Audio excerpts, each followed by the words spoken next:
Primeiro de tudo, boa noite. Carlos, gostaria muito de agradecer o convite. É um prazer estar aqui podendo falar para vocês. Então, eu vou falar sobre os exames não invasivos, né, para diagnóstico vascular. E vou citar principalmente a angiotomografia e a angiorressonância, o que a gente está fazendo agora e o que a gente está caminhando para desenvolver no futuro, né? Para a gente ver no que a gente pode conseguir ajudar. Então, eu vou demonstrar o estado da arte nesses métodos, vou fazer comparações também entre um e entre o outro, porque isso é uma dúvida frequente entre os cirurgiões vasculares, os angiologistas, qual método pedir, às vezes, para avaliar algum tipo específico de patologia. A gente tem que lembrar que os aparelhos têm diferenças, a tomografia e a ressonância magnética, elas funcionam de maneiras diferentes, o método de aquisição de imagem é distinto. Na tomografia computadorizada, a gente tem um aparelho, um tubo de raio-x e uma fileira de detectores que pode variar de apenas uma fileira, e hoje em dia a gente tem aparelhos de até 320 detectores. Quanto mais detectores, mais finos os cortes, maior a resolução e maior a rapidez de aquisição das imagens. A gente, quando começou com uma imagem por rotação, eram exames extremamente lentos, e agora a gente faz um exame em 6, 8 segundos, dependendo da extensão. E a contraindicação principal, a angiotomografia computadorizada, é a alergia ao iodo, né? Alérgico não tem conversa, a gente não consegue injetar. E existem também contraindicações relativas, que a gente pode ou compensar o doente, ou hidratar, fazer medidas para que a gente consiga acabar fazendo o exame no momento oportuno, tá? E esses são exemplos de contraindicações relativas que a gente acaba conseguindo driblar com o preparo. Pacientes alérgicos a múltiplas substâncias, tanto não exclusivamente a iodo, tanto na tomografia quanto na ressonância, eles também podem passar por um preparo antialérgico para a gente diminuir a chance de reação alérgica a qualquer tipo de contraste, substância que a gente vai injetar. A ressonância magnética, a gente tem que ter parcimônia também, né? E a gente não pode fazer exame em algumas situações. Então, doente com marca-passo cardíaco, implantes cocleares, algumas molas de aneurisma metálicas não compatíveis com ressonância magnética, alguns tipos de prótese cardíaca e dependendo da localização também de projéteis de arma de fogo, também afastam o paciente da ressonância magnética. Mas hoje em dia as empresas estão desenvolvendo cada vez mais devices compatíveis com ressonância, para que a gente possa entrar com outros dispositivos também que a gente não podia entrar antigamente. É uma dúvida frequente, né? Meu paciente tem stent, ele pode fazer ressonância de qualquer espécie? A resposta é sim. Aparelho de 1,5 Tesla, qualquer stent após a colocação imediata pode ser submetido à ressonância magnética, problema algum. A gente tem alguns problemas em relação só a stent farmacológico, não, desculpe, stent em aparelho de 3 Tesla, porque o aparelho de 3 Tesla ele tem um campo magnético mais alto, um poder de atração maior, e aí a gente tem que ter alguns cuidados. Os stents farmacológicos são todos compatíveis com o aparelho de 3 Tesla. E os stents metálicos, a gente tem que consultar o material. Então, lembra sempre, qualquer material estranho que a gente vai submeter ao campo, a gente precisa saber o tipo. Então, nos pedidos, a gente escreve sempre, o paciente tem material do tipo tal no corpo, e a gente tem uma lista que a gente sabe se aquele material é compatível ou não. As próteses mais modernas vasculares hoje são compatíveis, entre outras coisas. A claustrofobia a gente dribla também com sedação ou com anestesia. A alteração de comportamento, mesma coisa. E esse é o perigo da ressonância magnética de entrar com metal. O aparelho é um ímã gigante e ele atrai metal. Então, isso é um grande problema para a gente. Foi um acidente que a gente teve com um paciente que, mesmo sendo impedido de entrar com a cadeira, entrou com a cadeira inadvertidamente e a cadeira ficou presa no aparelho e, graças a Deus, não machucou ninguém. E os pacientes também com monitorização permanente, eles não podem ser submetidos a salas de ressonância, principalmente em clínicas particulares, porque a gente não tem esquema de suporte à vida, geralmente, nas salas. Contraindicação na ressonância, a gravidez é uma delas, porque a gente não pode injetar gadolínio. A gente consegue fazer angiorressonância do cérebro sem contraste, mas isso não é uma verdade nos outros territórios. Pacientes com clearance de creatinina, na verdade, abaixo de 60. Tá? Abaixo de 30, normalmente os pacientes começam a fazer diálise. Então, o clearance de creatinina alterado, ele é contraindicação hoje em dia para a gente fazer ressonância por conta de uma doença que chama-se fibrose sistêmica nefrogênica, que está relacionada à injeção de gadolínio. Às vezes o doente que está com clearance muito baixo, ele está em diálise. E a gente pode até fazer a ressonância, a angiorressonância, quando o benefício superar o risco. Agora o doente tem que vir com esquema de diálise imediatamente após o exame, 24 horas e 48 horas depois da realização. Isso só remove 98% da quantidade de gadolínio no corpo. Então a gente tem que lembrar que ainda ficam 2% e a gente não sabe até que ponto isso pode influenciar. Está associado só a alguns tipos de contraste. Aqui no Rio de Janeiro, eu acho que nenhuma clínica usa esses contrastes mais associados com esse tipo de reação, mas de qualquer maneira a gente tem que ter sempre parcimônia. Eu acho que os piores são aqueles que estão com clearance abaixo de 60, entre 30 e 60, que não estão em diálise, né? Porque a gente não sabe o quanto vai sair de gadolínio. Lembrar que a angiorressonância com contraste é um método luminográfico que nem a angiografia digital. Então a gente injeta o contraste ele aumenta a intensidade de sinal do sangue, fazendo com que o vaso se pareça branco, o sangue se pareça branco em relação aos outros tecidos. E o efeito é semelhante ao da angiografia. Quais são as vantagens da angiotomografia e da angiorressonância? A angiotomografia, ela tem uma resolução isotrópica. O que isso significa? Eu faço um corte e o pixel, o voxel, ele tem o mesmo tamanho em todos os planos. Então eu posso fazer cortes axiais e depois reconstruir essas imagens mantendo a resolução em qualquer plano. A avaliação de próteses e enxertos, porque além de ver a imagem vascular, a gente vê a malha desses materiais. O estudo dos ossos e calcificações, isso é importante na doença ateromatosa, nos aneurismas. Diferenciação fácil entre placas calcificadas e placas moles. Permite bem a avaliação parietal de forma fácil e rápida. É um método bastante rápido, como eu falei, hoje em dia a gente tem exames que duram 8, 12 segundos. Geralmente ele está mais disponível nos hospitais e principalmente os hospitais de emergência. A angiorressonância, as principais vantagens, é um método sem radiação ionizante, que não é verdade na tomografia computadorizada. A tomografia irradia e muito. Menor volume de contraste. Aqui os volumes variam entre 70 ml e 150 ml, dependendo do aparelho do tipo do exame. Aqui a gente injeta em média 15 ml, em adultos de aproximadamente 70 kg. O potencial alergênico do gadolínio é menor. Estudo dinâmico e cineangiorressonância. A cineangiorressonância é feita sem contraste, então eu posso ver um coração bater, alguém deglutir algum líquido, isso sem contraste, só com sequências que ampliam a intensidade de sinal onde tem sangue. E o estudo dinâmico, então a gente tem uma resolução temporal muito alta, eu vou injetar o contraste, eu vou ver aquele sangue chegar na estrutura que eu quero. E ele não é nefrotóxico como o iodo. Então, esse é o exemplo do estudo dinâmico. E essa é uma grandíssima vantagem que a gente tem em cima de outros métodos de imagem vascular. As desvantagens da angiotomografia: radiação, maior potencial alergênico, maior volume de contraste, pressão de injeção maior, a nefrotoxicidade, não realiza estudo dinâmico.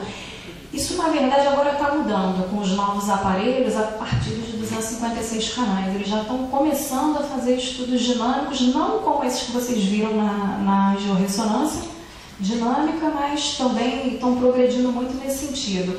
E a angiorressonância, as limitações que a gente tem são as próteses e os enxertos, que a malha não produz imagem na ressonância. O cálcio também e os metais, eles ficam com ausência de sinal na ressonância, o que é uma coisa difícil para a gente. A fibrose sistêmica nefrogênica, que a gente não tem com a injeção do iodo.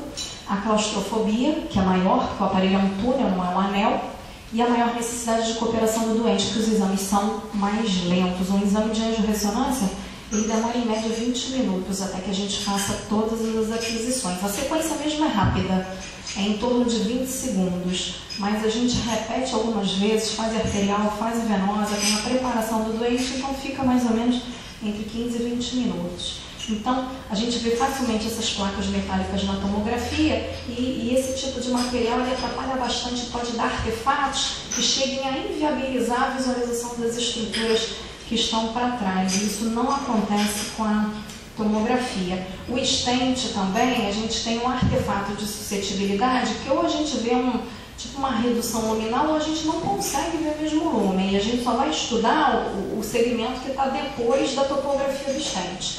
Essa é uma limitação importante que a gente tem e piora de acordo com o tamanho do stent. Quanto menor, mais difícil de ver o lumen. E os artefatos metálicos também. Na tomografia e na angiografia eles não atrapalham em absolutamente nada, só que eu tenho uma anulação da intensidade de sinal aqui na ressonância magnética. Então a gente tem que saber também como é o nosso doente antes de pedir o alimento. As calcificações são um problema às vezes na tomografia. Quando essas calcificações são muito densas e concêntricas e o vaso é fininho, como é o caso dos membros inferiores, a gente tem esse artefato de Blumen e a gente tem dificuldade de ver o lumen e até quantificar a estenose. Mas isso não acontece na angiorressonância. Então, angiorressonância em vasos finos, às vezes com calcificações muito extensas, é uma ótima coisa, porque a gente não tem esse efeito produzido pelas calcificações, as calcificações não formam a imagem e a gente tem só a imagem vascular e quantifica a estenose de maneira bem eficaz. As imagens de angiorressonância são bastante comparáveis à de angiografia digital, estudos antigos já mostravam isso. E vou falar rápido sobre as indicações antes da gente começar a mostrar os exemplos, que eu acho que é até a parte mais legal, mas a gente tem que explicar, né, para a gente até entender o que a gente está vendo depois. Onde é que a gente está hoje em dia, né? O que a gente usa a angiotomografia para os nossos pacientes?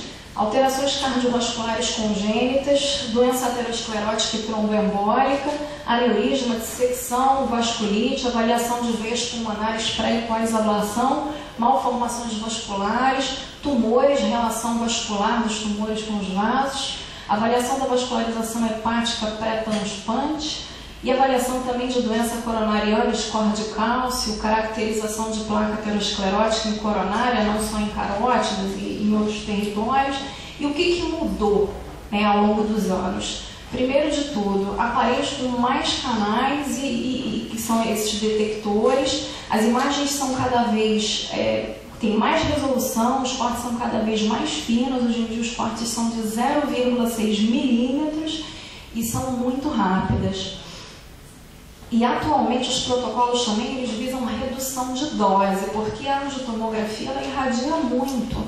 E quando a gente faz extensões muito grandes do corpo, o abdômen pelve, membros inferiores, né, a gente tem que lembrar que a gente está irradiando. Então, os trabalhos estão sendo feitos nesse sentido. E para onde vamos? No desenvolvimento desses estudos perfusionais, eu mostrei de ressonância, eles estão desenvolvendo agora por tomografia e a pesquisa até de viabilidade do miocárdio também por injeção de contraste e avaliação das imagens tardias.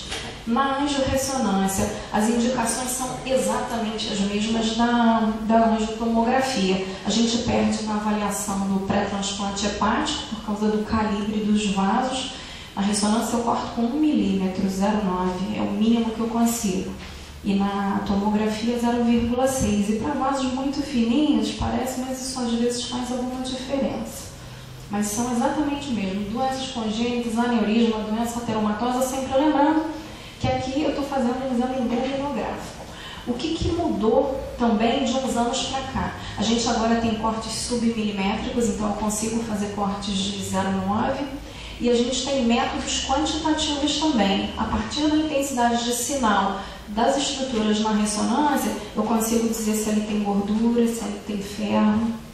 E E isso é o grande boom hoje em dia, a gente conseguir fazer tipo imagens moleculares utilizando essa propriedade da ressonância magnética. E para onde nós vamos? Os estudos sem contraste, de uma limitação são esses doentes ou alérgicos a gadolínio ou que têm insuficiência renal. Então, eles estão tentando desenvolver ostensivamente os estudos sem contraste e os estudos moleculares também, para verificação de, por exemplo, atividade inflamatória de placa aterosclerótica, para medir a atividade de doença em vasculite. Então, os estudos estão todos sendo concentrados em cima disso. Então, vamos mostrar alguns exemplos. As artérias intracranianas, na ressonância a gente começou com esse tipo de imagem. Sequência time of flight, então é uma sequência que detecta direção de fluxo. É uma imagem sem contraste. Isso é mais utilizado para o crânio hoje em dia. Na carótida, ainda mais quando você tem estenose, tem muita turbulência. A gente tinha muitos artefatos, então a gente não usa mais esse tipo de imagem para pescoço. Essa é uma imagem de angiorressonância, essa é uma imagem de angiotomografia. As duas prestam-se maravilhosamente a diagnóstico. Qual é a vantagem da angiorressonância? Essa é uma imagem totalmente sem contraste, não irradia absolutamente nada, não tem osso para me atrapalhar. A angiotomografia, os cortes são também muito finos, como esses. Eu tenho reparos anatômicos, estruturas ósseas, que, no entanto, às vezes me atrapalham até na visualização de pequenos aneurismas. Então, a gente tem que tomar um cuidado redobrado ao avaliar uma imagem dessa, porque é muito mais simples a gente avaliar a imagem por ressonância magnética. Com a vantagem também da cineangio-ressonância, onde a gente pode injetar o contraste, fazer a imagem arterial, a imagem venosa e poder avaliar muito bem as malformações vasculares. Suprimento arterial, drenagem venosa, que é a grande vantagem da ressonância.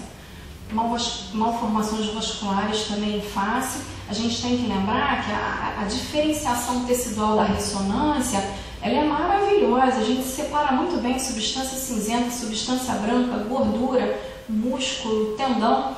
Então, quando a gente tem algumas malformações, até com invasão de partes moles, a gente tem que questionar se não vale a pena a gente fazer ressonância, não só pela imagem vascular, que é muito boa, mas pela relação com as estruturas também vizinhas. É claro que a tomografia também tem uma resolução ótima hoje em dia, mas para partes moles, a ressonância ela tem uma grande vantagem por causa disso, diferenciação de estruturas.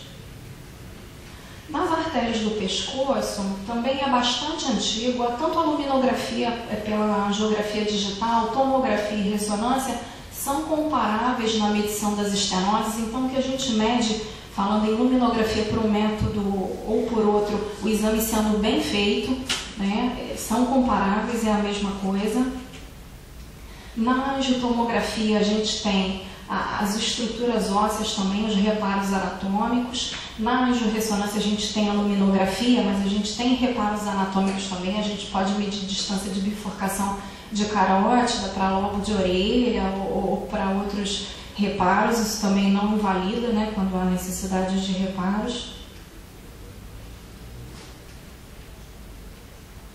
Tanto na tomografia quanto na ressonância, num exame só, a gente pega desde a crosta da aorta e vai até o segmento intracraniano, então a gente tem uma extensão grande para estudar, tanto no método quanto no outro.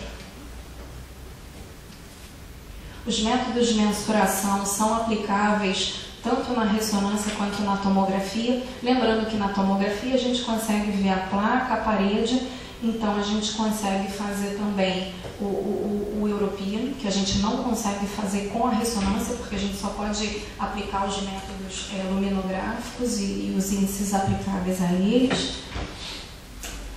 A quantificação de estenose é igualzinha no método no outro, a gente tem só que se preocupar se a gente está medindo o diâmetro, a gente está medindo a área, porque isso faz diferença e a gente tem que relatar para vocês o que a gente está medindo, né? Aquela estenose de 50% é o que? É diâmetro, é área, isso é super importante. Aqui o exemplo da angiotomografia, essa é uma angiotomografia de 64 detectores, é uma imagem maravilhosa e uma grande vantagem da tomografia é que eu tenho uma imagem não só luminográfica, mas eu vejo a parede e o tipo da placa também atelomatosa e de uma maneira rápida num exame só. Essa é uma grande vantagem.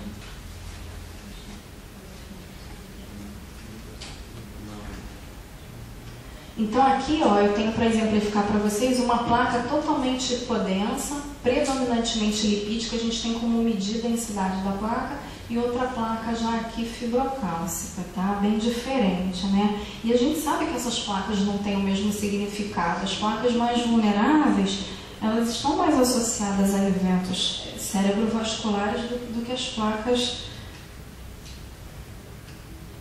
estáveis. Então, esses estudos também já vêm há muito tempo sobre o tipo da placa, espessura de capa fibrosa, presença de hemorragia, tamanho de core lipídico. E apesar da ressonância ser muito mais difícil de fazer do que a própria tomografia, a gente tem muito mais condição até de separar os componentes da placa, gordura, sangue, do que a própria tomografia. Mas a tomografia acaba ganhando da ressonância, porque a gente leva quase meia hora para fazer esse estudo. E eles passam uma hélice, né, e fazem rapidinho, sem maiores complicações. O Carlos ontem me perguntou uma coisa, me colocou, e isso é frequente, né, as pessoas perguntarem: poxa, mas eu posso fazer a tomografia, injetar, ver o tipo da placa e ver a luminografia e o tipo da placa tudo junto no exame só? Para que eu vou pedir ressonância? Eu acho que é até bastante simples. Por que pedir ressonância? Primeiro de tudo, o quanto você já irradiou o seu doente antes. A radiação, ela é cumulativa o resto da vida inteira. O que a gente tomou criancinha perdura, né? E a gente vai somar a quantidade de radiação a vida toda. Então, as indicações de tomografia também, elas têm que ser muito precisas, não é brincadeira. A radiação, principalmente em crianças e em adultos jovens, ela é extremamente prejudicial, visto de que você, ao longo da vida, acaba fazendo outros exames. Então, se você tem um Doppler muito bem feito, que te mostrou o tipo da placa, você pode dispor perfeitamente da luminografia por angiorressonância, até para avaliar os segmentos mais distais, sem prejuízo à qualidade do seu diagnóstico. Então, eu acho que ambos os métodos se prestam perfeitamente à avaliação da doença carotídea. O screening, ele sempre começa no Doppler, que é um método mais disponível e mais barato do que a angiotomografia e a angiorressonância. Mas a gente pode fazer as duas coisas. A avaliação também da relação de tumores com os vasos, como eu falei, olha a diferenciação de tecido que a gente tem na ressonância em relação àquele cinza da tomografia. Então, dependendo da patologia que a gente esteja estudando, patologia de partes moles, eu não tenho dúvida nenhuma de que a ressonância tem muito mais a agregar até do que a própria tomografia, por conta dessa diferenciação tecidual, do grau de extensão a algumas estruturas. Também acho que os dois métodos se prestam muito bem ao diagnóstico. As artérias do tórax, a gente mede os aneurismas e faz a morfometria da mesma maneira que a gente faz por tomografia. Então a gente vai avaliar também desde a raiz aórtica até o segmento descendente, abdominal, que a gente queira avaliar. A morfometria é igualzinha a da angiotomografia, os pontos onde a gente mede idem. As patologias vasculares pulmonares, a tomografia, ela vê muito bem o parênquima. Então, eu acho que é uma grande vantagem fazer tomografia quando a gente quer avaliar a patologia pulmonar. Mas quando o seu doente não for candidato à tomografia por qualquer motivo, a gente tem que lembrar que, apesar de não fornecer informações sobre o parênquima pulmonar, a gente tem informações vasculares muito importantes. Essa era uma criança que já tinha sido irradiada e a gente vê aqui um sequestro pulmonar, uma artéria anômala aqui, vindo do tronco celíaco, em direção a essa base pulmonar. Foi optado fazer a ressonância e não a tomografia, até porque essa criança já tinha sido irradiada antes e não podia tomar contraste porque estava instável. Então, em criança, hoje em dia, opta-se até por fazer bastante ressonância em vez de tomografia para estudar patologia vascular por isso, pelo fato da gente não estar irradiando. Então, mais uma vez, o sequestro pulmonar ele é muito mais fácil de ver pela tomografia em relação às alterações inerentes ao parênquima pulmonar, mas a alteração vascular ela pode ser vista pelos dois métodos. Então, essa daqui é a imagem de tomografia daquela mesma criança, isso aqui é uma cimitarra, é uma drenagem venosa pulmonar anômala, e aqui também muito bem visto pela ressonância. Vocês podem ver que a imagem ela é bem semelhante. E com a vantagem da gente fazer o estudo dinâmico. Então, a gente injeta o contraste, vê por onde entra, por onde sai, para onde vai. E essa é uma grande vantagem que a gente tem também em relação à tomografia. E a tomografia hoje está desenvolvendo isso também. Perfusão de estruturas e de órgãos. Tromboembolismo pulmonar. É muito mais fácil a gente ver embolia pulmonar por tomografia, porque a gente tem aquela diferenciação do parênquima pulmonar, o trombo fica cinza e o contraste, o iodo na artéria fica branco. Na ressonância, o trombo ele é meio parecido com o parênquima, fica tudo meio preto, então a gente precisa ter um olho muito treinado para dar diagnóstico de embolia pulmonar. Agora, se o doente é alérgico, não pode fazer tomografia computadorizada, vale a pena investir. A gente também dá diagnóstico de embolia pulmonar por ressonância. E principalmente em acompanhamento de tromboembolismo pulmonar crônico. Para você não ficar irradiando o seu doente toda hora, a gente também consegue fazer acompanhamento. Inclusive de hipertensão pulmonar. Então aqui para a gente exemplificar, né, eu tenho essa dificuldade do trombo, mas a gente compara o grau de vascularização de um lado e de outro, procura naquelas outras imagens a falha de enchimento, e eu ainda tenho o dado perfusional, uma perfusão bastante assimétrica. Vocês podem reparar, onde eu tenho a embolia pulmonar aqui do lado direito, tem um pulmão muito mais hipoperfundido do que o lado esquerdo. Angiotomografia para dor torácica aguda, também não tenho dúvida de que é o melhor método, porque com uma injeção de contraste eu consigo afastar tanto a embolia pulmonar, dissecção de aorta e patologia coronariana, mas isso também não é amplamente utilizado, as indicações têm que ser muito bem pensadas, porque isso irradia também imensamente o doente. Até porque são duas aquisições, ele passa uma hélice e depois passa outra, para a gente pegar as diferentes fases da contrastação dos vasos, né? Por exemplo, da artéria pulmonar é bem diferente da coronária e da aorta torácica. Dissecção aórtica também é muito bem estudada pela ressonância magnética. A gente consegue definir orifício de entrada, extensão do flap, diâmetro na área de maior distensão da luz, onde começou, aonde terminou. Então, o método também se presta a isso e de uma maneira também muito boa, mais uma vez sem radiação. Aqui a gente vê aqui um orifício de reentrada, aqui o flap de dissecção intimal, tá? Só para a gente exemplificar. Átrio esquerdo e veias pulmonares. Essa é a imagem de ressonância magnética e essa é a imagem de tomografia. Vocês podem ver que elas são extremamente parecidas. Então, a gente pode usar um método ou outro, a gente consegue fazer a volumetria, a medida dos ossos pulmonares, da mesma maneira. A avaliação da aorta. A gente pode avaliar a aorta tanto por angiotomografia quanto angiorressonância no segmento abdominal e infrarrenal. Lembrar sempre quando a gente precisa saber o estado da parede, se essa parede é calcificada, a angiotomografia tem vantagem em cima da angiorressonância. Apesar da angiorressonância ela ter se provado já há muito tempo mais sensível para a detecção de pequenos endolíquios. Aqueles endolíquios muito pequenininhos, a ressonância ela tem uma sensibilidade maior para a detecção. Apesar da tomografia ganhar de 1000 a 0 na avaliação das próteses, das angulações e dos outros tipos de enxerto, por mostrar, além da luminografia, a malha também dessas estruturas. Então, geralmente esses exames são pedidos no pré-operatório e no pós-operatório. No pré-operatório a gente faz a monitoria da aorta e das artérias para a programação do tamanho e do tipo das próteses, a avaliação das artérias viscerais também, ver se precisa intervir, das estruturas venosas, eu tenho alguma variação anatômica que eu preciso saber antes de uma cirurgia e patologias associadas, e no pós-operatório as complicações.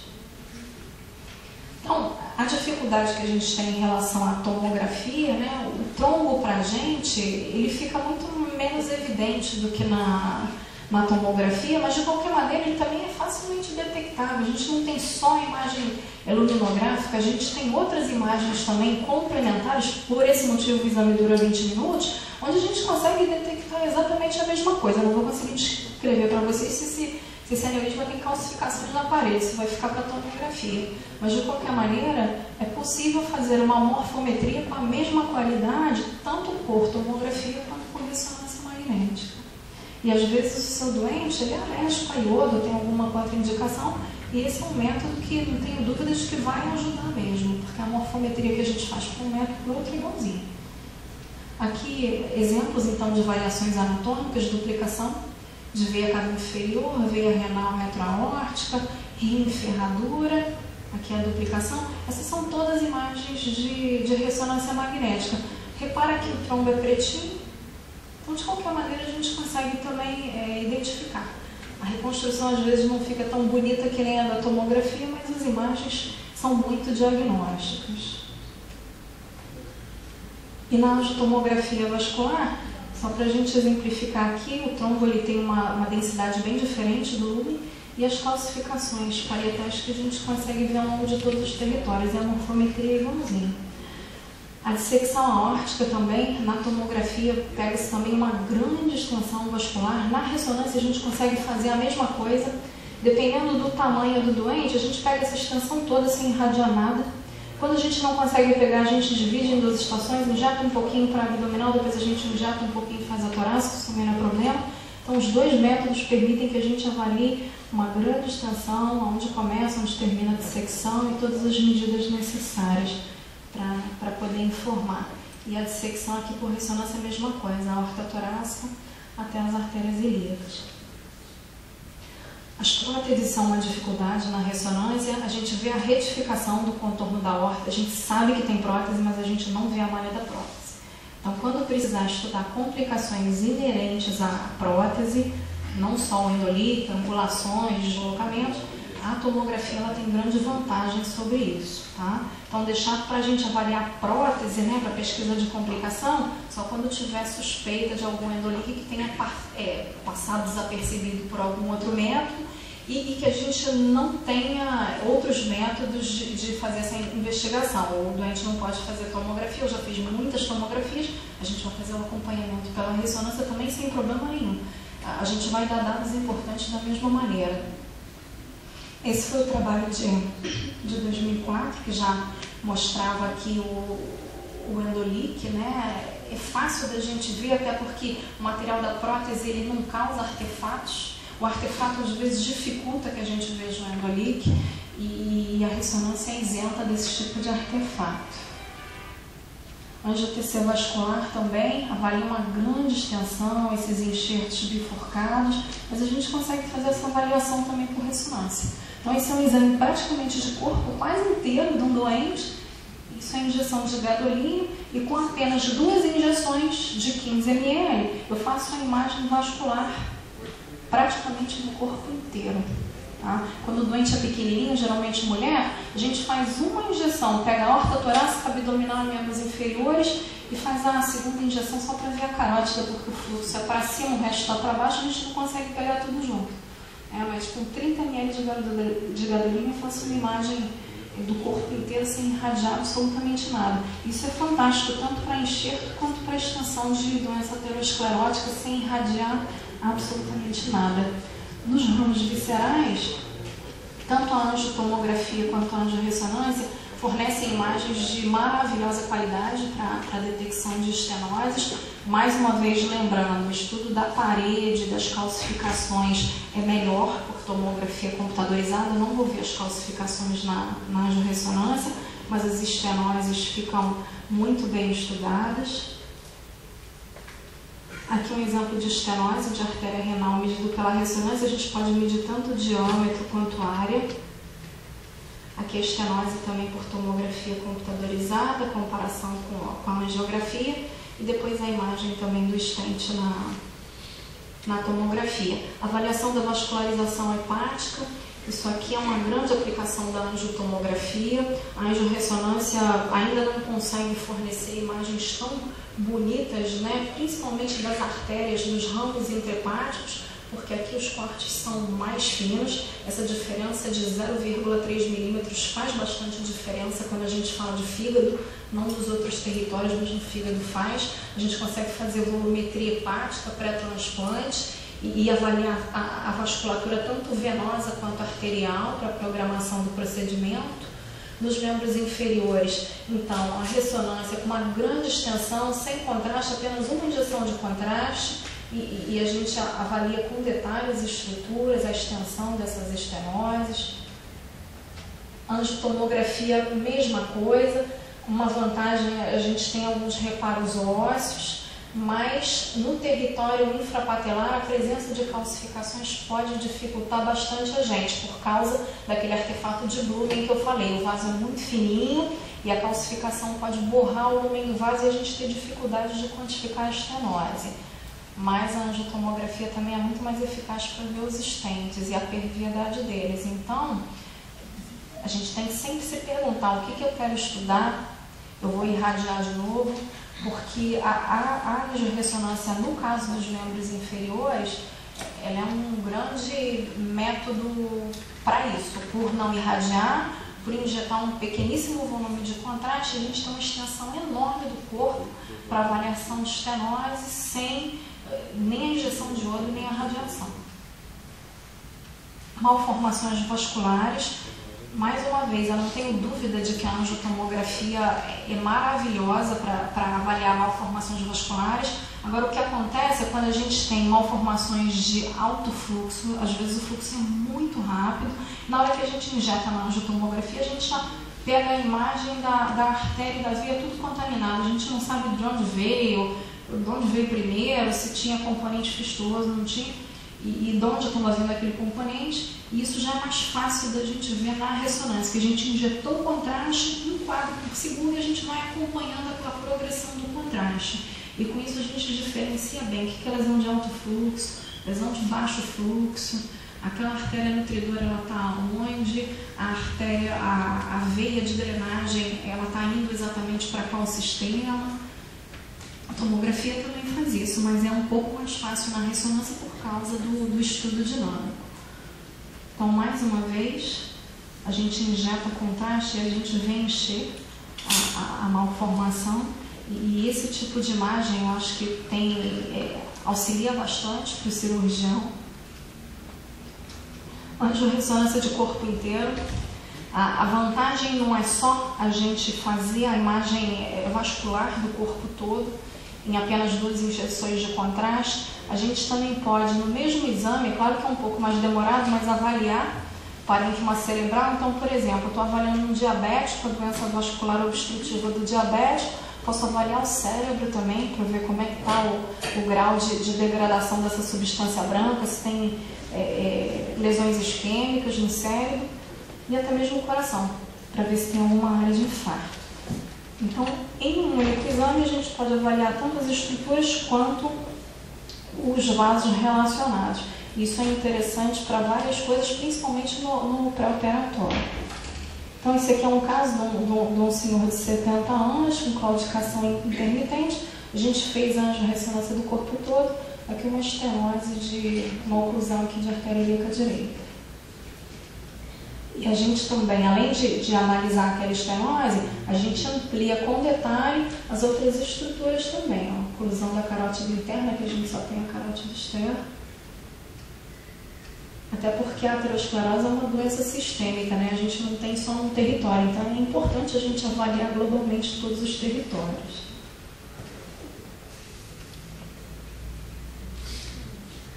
Outros exemplos, ó. Aqui é a oclusão da artéria ilíaca, aqui as artérias infrapatelares, a oclusão da artéria tibial posterior. Aqui mais uma vez, um outro caso. Então, de um exame, de uma aquisição, a gente vai avaliar tanto as artérias do pescoço, ramos viscerais e as artérias principais também. Essa é a nova perspectiva da angiorressonância, a imagem sem contraste. Isso aqui começou a ser estudado, essa sequência native, mas isso aqui fica muito bonito em doente sem doença. Pacientes sem doença, né? Porque os pacientes com muita aterosclerose, essa imagem também é muito suscetível ao artefato de fluxo. Essas imagens são acopladas a traçado eletrocardiográfico. E essas aqui também, essa sequência mais nova, a gente está testando na clínica agora, que é o Paulo Kiss.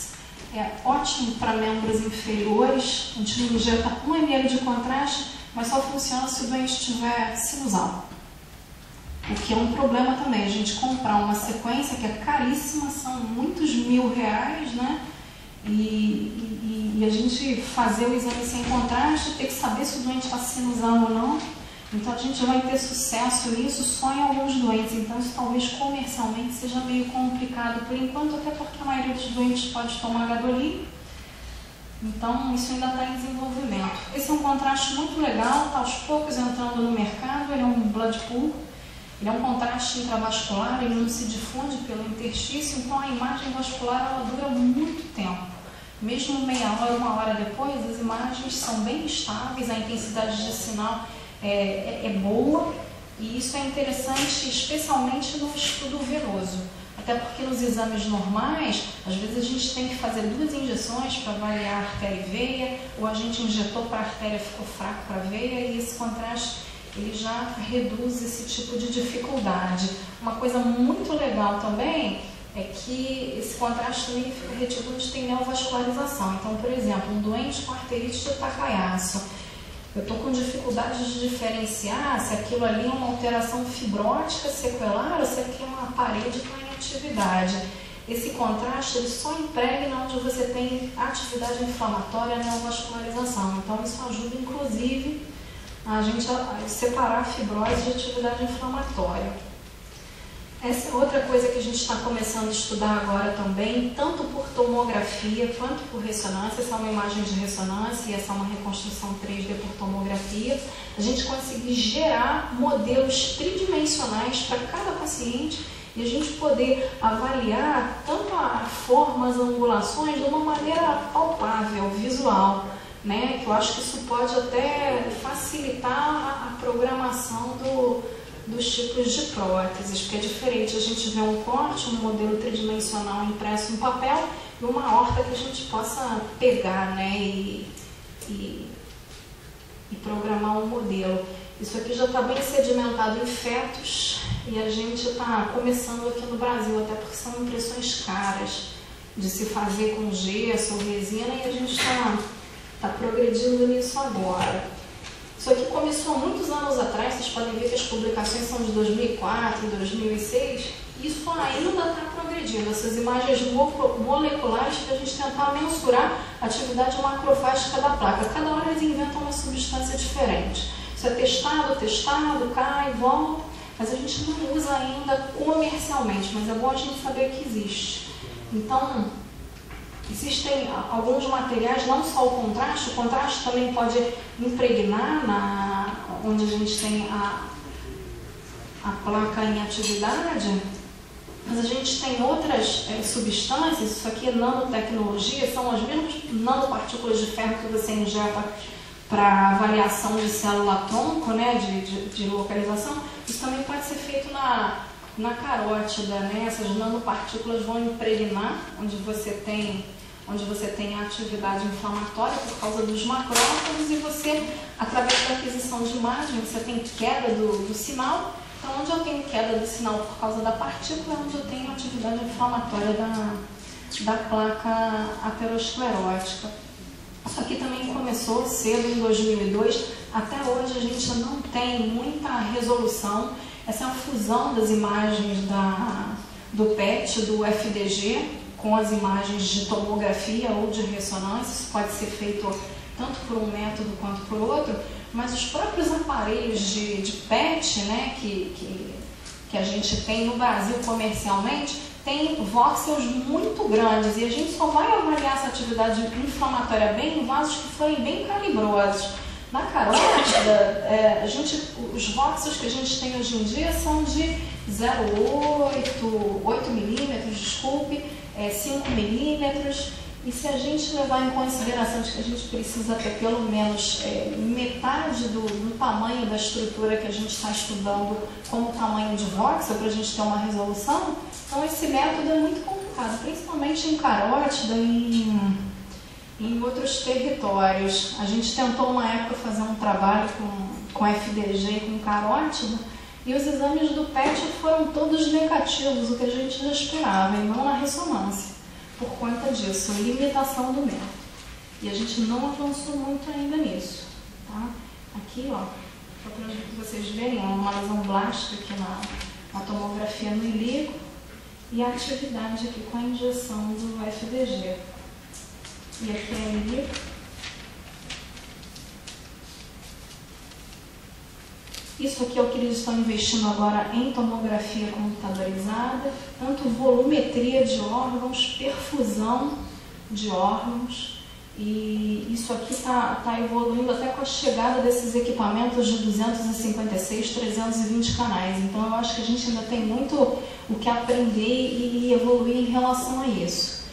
E isso vai agregar muito naquelas áreas onde a gente não conseguia antes, né? Naqueles estudos dinâmicos e nos estudos perfusionais que são facílimos de fazer por ressonância.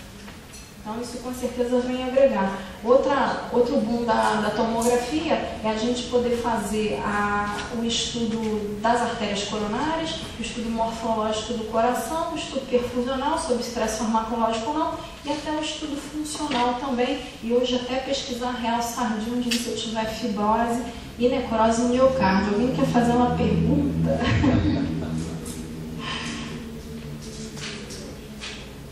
A gente está aberto a perguntas. Muito obrigada.